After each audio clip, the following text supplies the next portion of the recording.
Chilling cold outside that did not stop trick-or-treaters in the metro from snagging some candy. Our Brent Weber joined in on the fun as he went out to see how the kids and their parents are beating the chill. That wasn't very enthusiastic. What are you looking at? Who could blame them? It was cold, if not record cold. Even Grandma Weber had to invite the ghosts and goblins inside to get their candy instead of standing out in the chill. Threatening to be one of the coldest Halloweens in Metro history, the question of this night was neither trick nor treat. So what takes the first priority? Is it costume integrity or body warmth? Definitely integrity. Are you cold? A little bit. I'm not cold at all. So tell me a secret. Are you cold? No.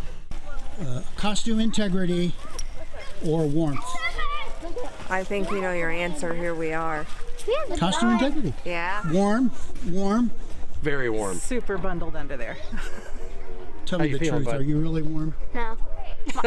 Well, my hands aren't. Like my brain was freezing out there. Yeah, lots of underclothes. Of course, none of the trick-or-treaters remember the coldest Halloween night on record in 1993 in the Metro. It was 15 degrees that night. But some of the parents do remember the year that Halloween was snowed out. Oh, I remember 97, the snowstorm. That was probably the craziest Halloween I remember. I don't know. I think I remember when that snowstorm happened in 97. Halloween got canceled that year, didn't it? No snow in 23, but yes, some scary chilly temps. On your side in Bennington, Brent Weber, 6 News.